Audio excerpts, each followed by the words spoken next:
Assalamualaikum warahmatullahi wabarakatuh.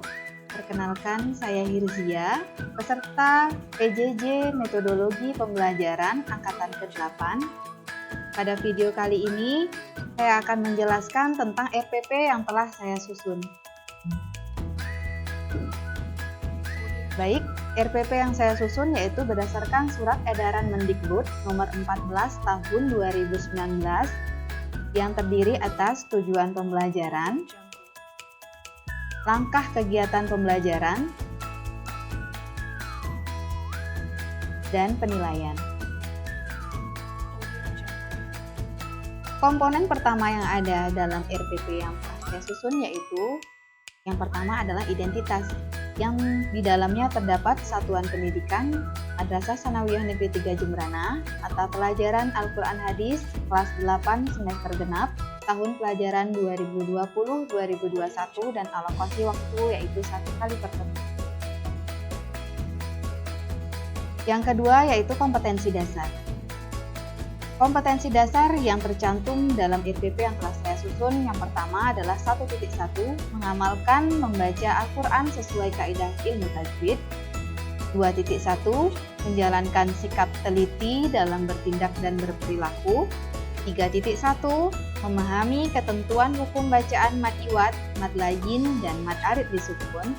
Dan yang keempat, 1 mempraktikkan hukum bacaan mad iwad, mad layin, dan mad arid lisukun dalam Al-Quran surah pendek pilihan. Untuk topiknya yaitu hukum bacaan mad dan subtopiknya yaitu hukum bacaan mad iwad, mad layin, dan mad arid lisukun. Kemudian tujuan pembelajarannya yaitu melalui pembelajaran discovery, peserta didik mampu membiasakan membaca Al-Quran sesuai kaidah ilmu tajwid, menampilkan sikap teliti dan dalam bertindak dan berperilaku, menjelaskan pengertian mad iwad, mad layin, dan mad arid disukun, menjelaskan ciri-ciri hukum bacaan mad iwad, mad layin, dan mad arid disukun, menjelaskan cara membaca mad iwad, mad layin, dan mad arid disukun, dan yang terakhir yaitu menyimpulkan ketentuan hukum bacaan mad iwad, mad layin, dan mad arid disukun. Selanjutnya masuk ke kegiatan pembelajaran. Dari kegiatan pembelajaran telah dibagi menjadi 3 yaitu kegiatan pendahuluan 10 menit, kegiatan inti 60 menit, dan kegiatan penutup selama 10 menit.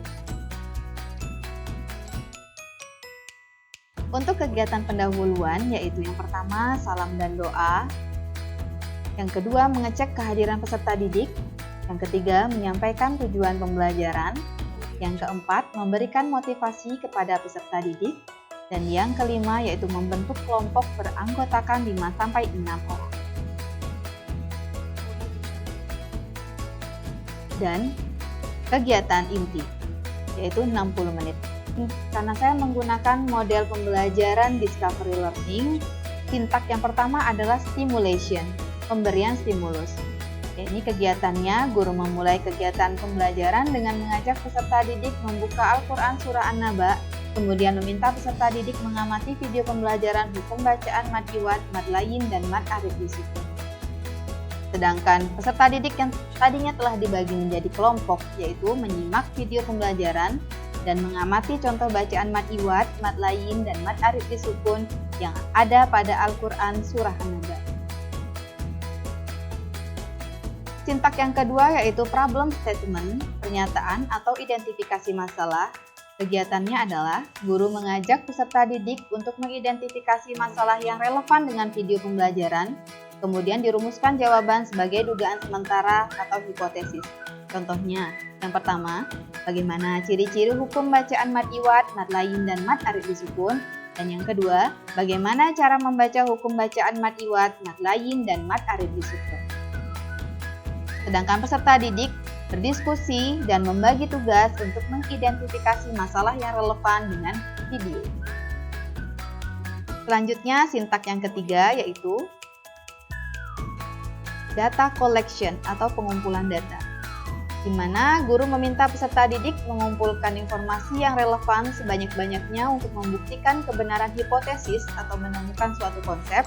Sedangkan peserta didik melakukan penyelidikan melalui diskusi kelompok untuk mencari data atau bahan-bahan yang diperlukan untuk menyelesaikan masalah, yaitu berupa buku paket, buku modul, dan buku ilmu tajwid. Sintaks selanjutnya yaitu data processing atau pengolahan data. Di sini guru membimbing proses diskusi peserta didik dalam pengolahan data dan mengarahkan kepada konsep yang akan dicapai. Sedangkan peserta didik dalam kelompok mengolah data yang telah dikumpulkan, kemudian melakukan penyusunan laporan sederhana sebagai pemecahan atas masalah yang diberikan. Sintaks selanjutnya yaitu verifikasi. Guru mengobservasi presentasi peserta didik, memberikan penilaian, kemudian memverifikasi jawaban peserta didik. Setiap kelompok melakukan presentasi, kelompok yang lain memberikan tanggapan. Dan sintaks yang terakhir yaitu generalization, yaitu penarikan kesimpulan atau generalisasi. Di sini telah saya lampirkan penilaian-penilaian untuk peserta didik, yaitu yang pertama adalah penilaian sikap. Penilaian sikap dibagi menjadi dua, penilaian sikap spiritual dan penilaian sikap sosial. Kemudian penilaian pengetahuan yang berisi pertanyaan untuk dijawab pada lembar kerja peserta didik. Dan yang ketiga yaitu penilaian keterampilan. Di sini yang dinilai adalah diskusi dan presentasi dari siswa. Yang pertama, komunikasi dengan teman sekelompok. Yang kedua, kemampuan menyajikan materi. Dan yang ketiga adalah kemampuan menjawab pertanyaan. Dan ini adalah contoh dari lembar kerja peserta didik pada penilaian pengetahuan.